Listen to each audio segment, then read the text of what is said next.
All right, well, new year, new president, but no pen? I've got a pen and I've got a phone.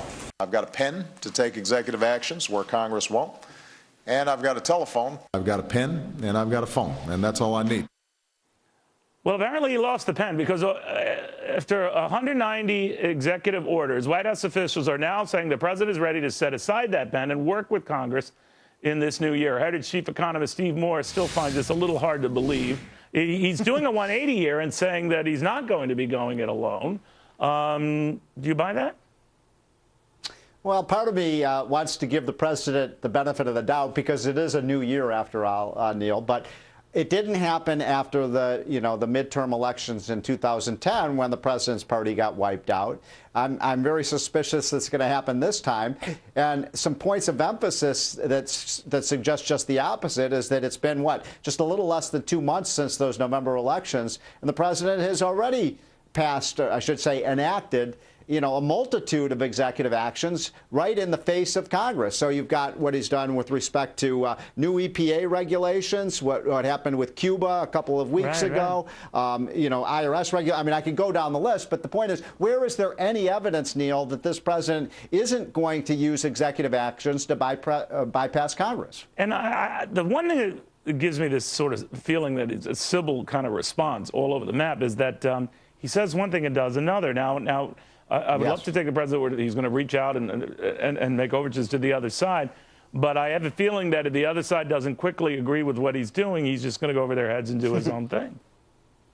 Yeah, that's his idea of a bipartisan agreement. The Republicans do what he wants. And, let's just go back to the last week when it was announced by the Obama administration that there were going to be 5 or 6 new EPA regulations dealing with fossil fuel regulation. Now, this comes at a time, I just heard your previous conversation, at a time when the American economy is starting to lift up because of the shale oil and gas boom. I mean, the president really owes everything to what's happened in that industry. I mean, can you think of a dumber time, Neil, to impose all of these new costly regulations on the one industry that's been doing really well? Now it's struggling a little bit because the gas prices are down. That's, I think, evidence that this president really isn't moving to the center and isn't in a mode of compromise right now. Yeah. Steve, thank you very much. I wish he were, by the way. I mean, I wish he were because there's so much low-hanging fruit out there right now. I mean, corporate tax reform. Oh, absolutely. A lot is doable. A lot is doable. All those things. A lot is doable. Yeah. Thank you, my friend, Steve Moore. Well, new year, new taxes, and as many as half of the 6.8 million Obamacare sign-ups may now have to pay up because according to H&R Block, those who underestimated their income when they jumped on may now have to dole out more to the IRS. Cato health policy expert Michael Cannon says this just could be another one of these Obamacare tax surprises. I think what you're saying is that they're going to find they owe Uncle Sam money, and they better pay attention to the line on the tax form that calls for them to account for that, right? And that's if all goes well for exchange enrollees. As you said, H&R Block expects that about half of them are going to owe money to the IRS or get a smaller refund than they were expecting because they overestimated their income for 2014. That's if things go well. But what things could be even worse for at least healthcare.gov enrollees, because the Obama administration has been issuing subsidies to them for which those enrollees don't qualify. Healthcare.gov operates in about 36 states.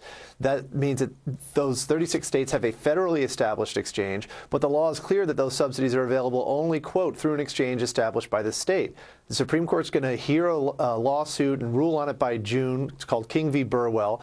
And if they rule for the plaintiffs, as 2 lower courts have done, then those subsidies will disappear, and about 4 million people, maybe 5 million, who are enrolled through healthcare.gov and who are getting subsidies will not only lose those subsidies, they'll have to pay back up to $5,000 of those subsidies. Their premiums will quadruple, and they may even lose their health plans. And the Obama administration isn't even telling them about these risks. So this could be a very ugly year. We could get to see a very ugly side of Obamacare in these 36 states. But do you think that they would, I mean, let's say a lot of them might not have been up and honest with the government when they stated their income to qualify for these subsidies. Who's to say that they don't continue lying? Or with the W-2, it's sort of undeniable, right? Well, what we're talking about are people who in 2013 were trying to predict what their income would be in 2014, and they often did it using 2012 their 2012 tax returns, of course they're going to make mistakes when they're trying to predict the future. What's interesting is that they're going to be penalized if they do well. So if their income is higher than they expected, then they will be penalized for that more than just the tax code usually does. But the administration argues. I'm sorry. The administration argues in response. They'll still realize they're better off because they do have health care, and whether they're paying a little bit more for it or not, they'll be appreciative of that fact. What do you say? Well, and here's where the administration has been far more dishonest than any taxpayer group of taxpayers could possibly be.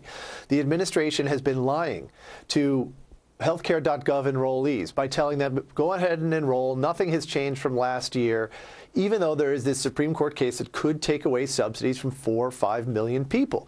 The administration knows that it's false, that nothing has changed, because they have helped insurance companies with their contingency plans if that Supreme Court case does change things. So the administration knows that something has changed, but they're still telling enrollees, don't worry, nothing has changed, even though, as I said, those enrollees could find that they lose their subsidies, their premiums quadruple, they owe up to $5,000 in back subsidies to the IRS, and they could even lose their health plans. Amazing. Michael, thank you very much. Michael Cannon from Anytime, Cato. Neil.